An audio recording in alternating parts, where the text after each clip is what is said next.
Okay, welcome. Welcome to Faith and Calm. And tonight we're going to have a short class because my husband's out of town. And so we're just going to do my section. And as I advertised it, the class is all about women. What does Torah really say about women? And it's going to be something you have likely not heard before. So so I'm going to discuss it in terms, believe it or not, of the temple, the Holy Temple. There are connections between the Holy Temple and women. But first, before I begin, I'm going to say the four things I always begin with. Number one, we're in an extraordinary time. What do I mean by that? That we're in an extraordinary time.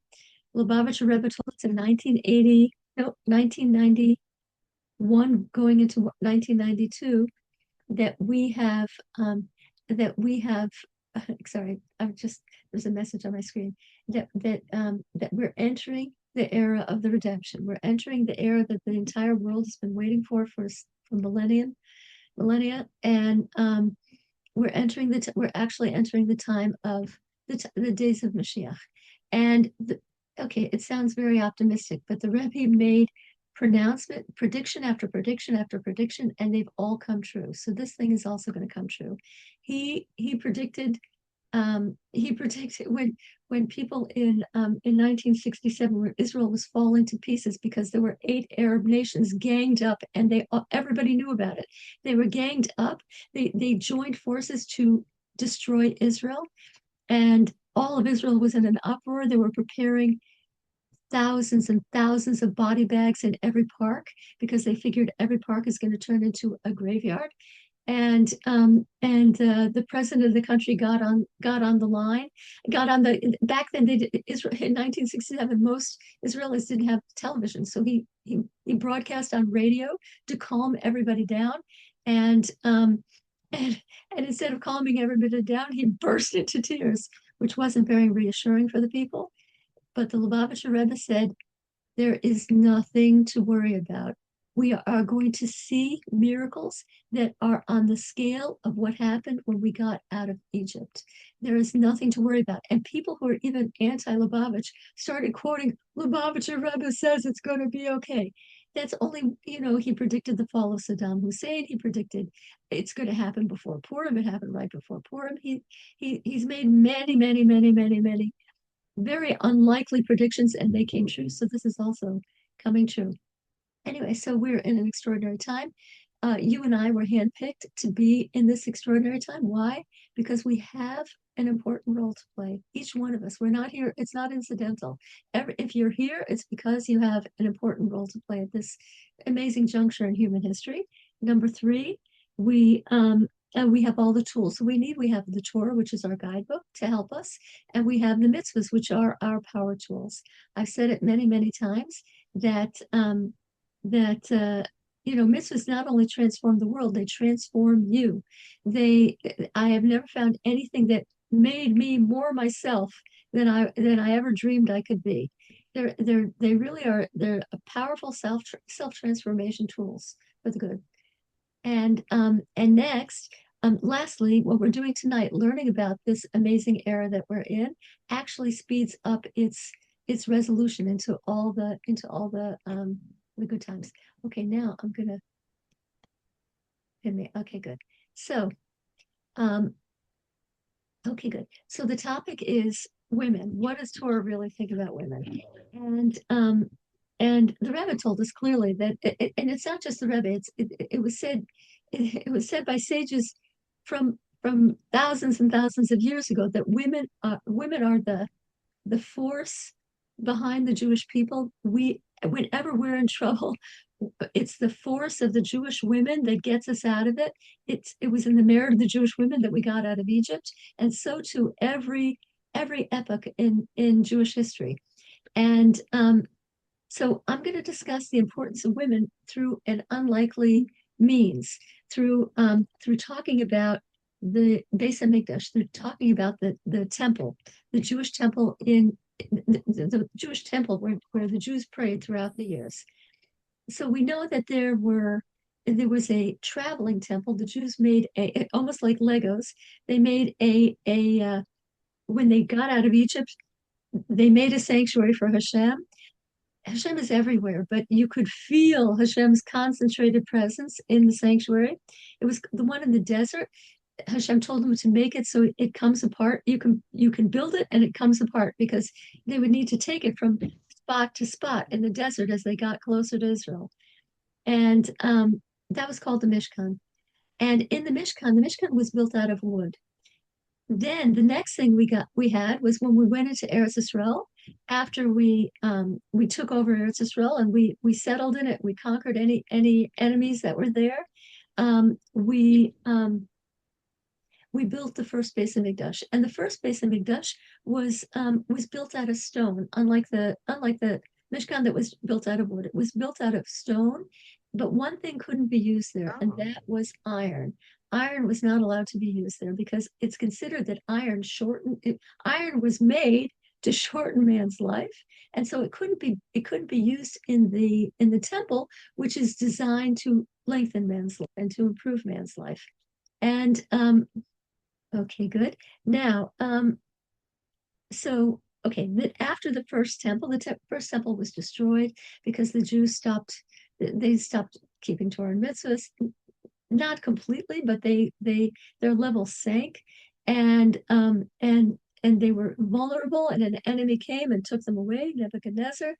Then they came back and they built the Bayis Sheni. They built the second Beis Hamikdash, and then the second Beis Hamikdash was also stone, and it also like the first Beis Hamikdash, it was not allowed. You were not allowed to use iron in the temple because, as I said, iron is made to shorten man's life, and the temple is made to increase man's life. So in the so those were both destroyed, but we're going to have a third one that will never be destroyed, and it will have a lot of iron in it. Why? What's the difference? How come, iron was made to shorten man's life? So I'm going to tell you that iron, as we're going to find, there's a connection to women. Iron in Hebrew is called, anybody know?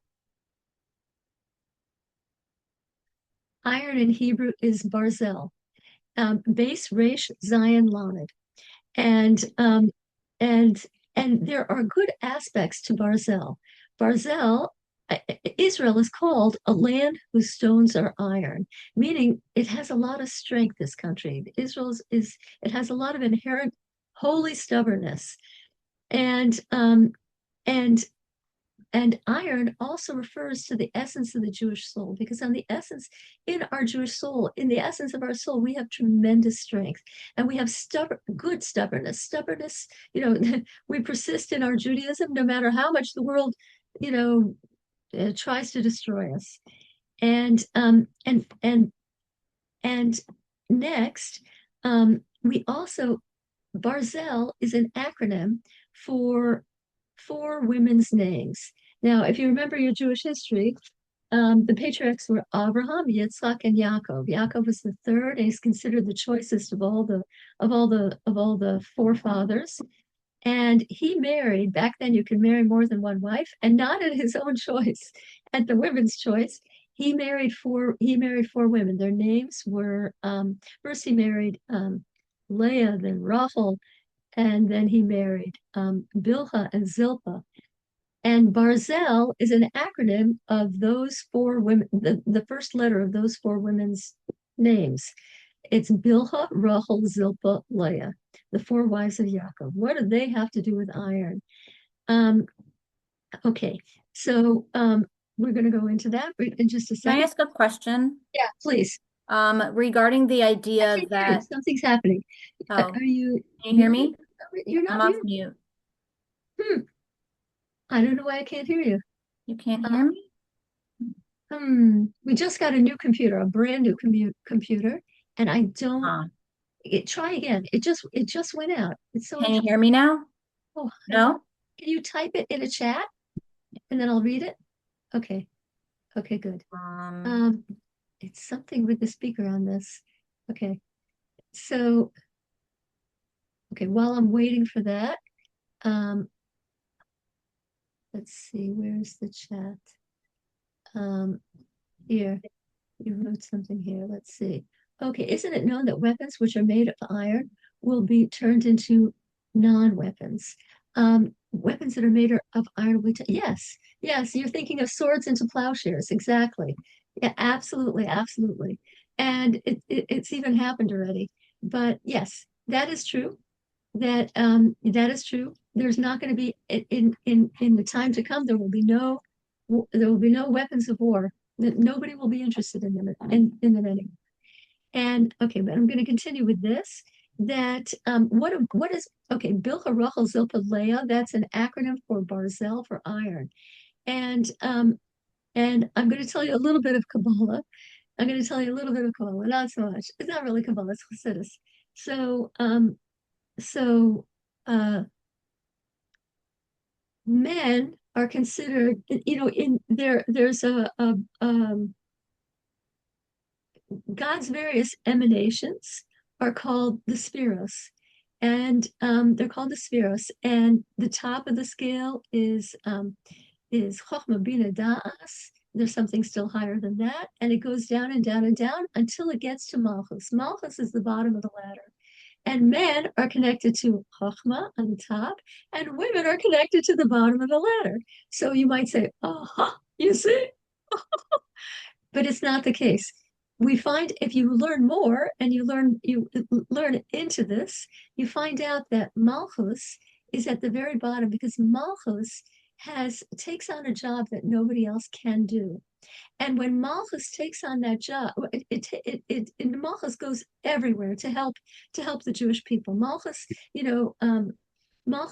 the feminine spirit, and it goes everywhere to help. Just like a father will try and help his kid, but a mother will go to the farthest ends of the earth to help her kid. So Malchus is related to women. And when women do their job, their holy job, they ascend. Malchus ascends and it goes higher than everything else. And it becomes the crown of creation. So, so okay, now, um, and and not only is the sphera that is connected to the women, it's on the bottom because it needs to go. It goes into every lowly place on this world to help a Jew. That's what Malchus does. Just like a mother, and it's related to that. And and and it's interesting. You cannot judge something in Torah by the frequency with which it's spoken about or anything else. There are mysteries in Torah. So why in this thing that we said that iron barzel is bilcha rochel zilpa leah.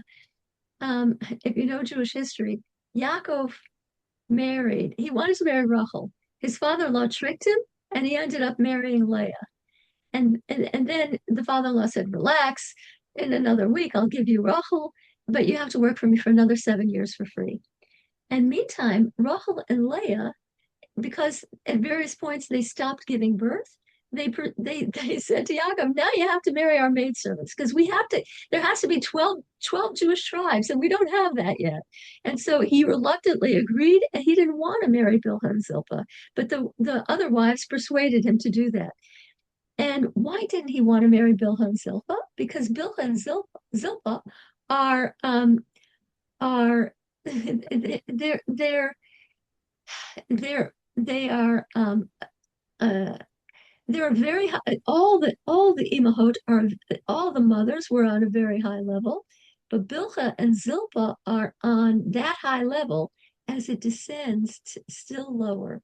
Just in it's that same idea of something very high, willing to go low or to the very corners of the world to accomplish that which Hashem wants them to accomplish. So, so anyway, um, so we're told that iron of negativity destroyed the second temple and the third temple. But it destroyed the first base of Mikdash and the second base of Mikdash. But iron of holiness, meaning women, are going to be the force behind the rebuilding of the third temple. Um, and we're told even more than that. We're told that every single redemption in Jewish history has been brought about by Jewish women. Not just, we know it's famous, the one about Egypt, that we were redeemed from Egypt in the merit of the righteous Jewish women. But we know more than that, that every single redemption of the Jewish people has been in the power of the Jewish women. And and in general, in Judaism, the figurehead, I shouldn't call it a figurehead, the personage of the Redeemer, like Moses, is male. But the energy that brings him, the energy that makes this whole situation possible, is women. We are the energy behind everything. So I'm going to end with one little story that's really a mind blower, and teaches us that you can't judge everything by you have to learn deeply into things to find out what's really going on. And it's a story about, her name is Nitzevet. Nitzevet was the mother of King David. And Nitzevet was married to a very, very, very righteous person called Yishai. She was from a very holy family background, and he was from a holy family background. He was from the tribe of Yehuda, whatever. So he he descended from Ruth. Ruth. He descended from Ruth, who was a very holy convert from the nation of Moab.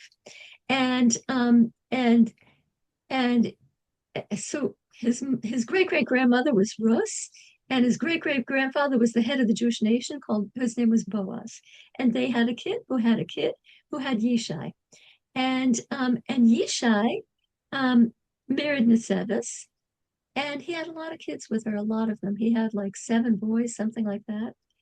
And then at a certain point in his older age, not so old, but when he got a little older, he started. I don't know how to say it in a respectful way, but maybe he started getting a little from, a little too, a little too. Uh, he started to get. He started to worry about himself. You know what?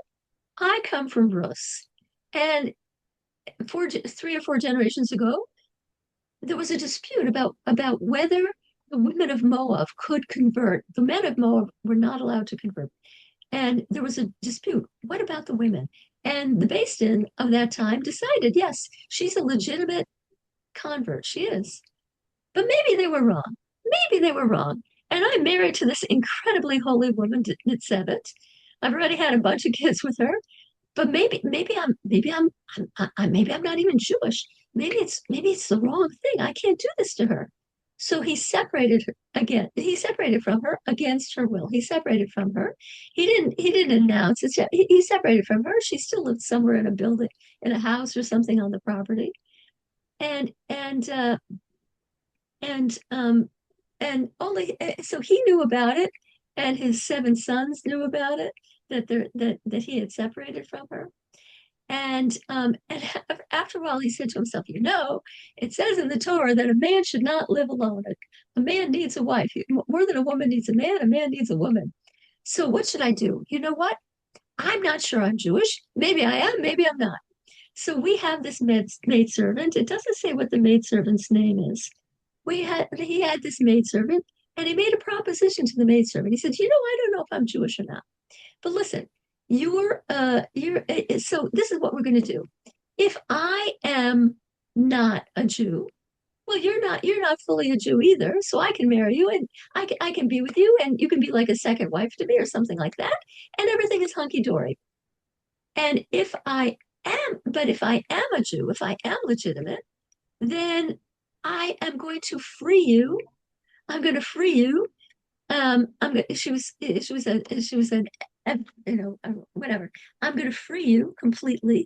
And when you free a Canaanite servant, they become a Jew. They automatically become Jewish. And because they're keeping a Canaanite servant had to keep a vast number of mitzvahs anyway. So he said, if I'm a Jew, well, I'm freeing you conditional on the fact that on my being Jewish, and then you become Jewish, and then you're permitted to me. And if you're not Jewish, well, I'm not. Maybe if I'm not Jewish, then you're not freed, and you're still, and I'm permitted. We're permitted to each other. And she said, "Oh my gosh, what is this guy thinking of?" And she went to Nitzevet, her mistress. She met her employer. She came to her and she said, "You know what your husband is thinking? You know what he wants me to do tonight?" And she told her the whole thing. And she said, the maidservant, this is the maidservant's idea. Then she said to the mistress, "Let's do like your ancestresses did. Let's do like Leah and Rachel. Leah and Rachel, if you know the story, Leah and Rachel switched positions, and Leah, um, uh, Yaakov was supposed to marry Rachel. He ended up marrying Leah, and he didn't realize he was marrying Leah because it was at night, and she had the thing over her. She had the veil over her. So this maidservant, whose name I have not been able to find, she said, "Let's do like your ancestors, these Jewish women, and Leah and Rachel, and let's switch. Tonight, he's going to come to me, and I'm going to go out of the bedroom for some reason. I'm going to make some excuse, and it's going to be dark, and you're going to slip in instead of me. And you'll be with your husband, which is really what you want. Yeah, he has these crazy ideas that he's not a Jew, but I know you want to be with him, and I know that everybody feels he's Jewish except for him. So nobody's worried about it except for him. So that's exactly what they did. And Nitzevet became, and Nitzevet, she became pregnant, and she became pregnant, and after 3 months, it became apparent, and and and after 3 months, it became apparent, and the brothers who knew their father had separated from her were horrified. They said, "Our mother's a harlot. What are we going to do with her? She's a harlot." And and the father said, "You know, we're not going to do anything to her. We're not going to do anything to her. We're not going to advertise it. The town thinks she's still my wife and she's still with me.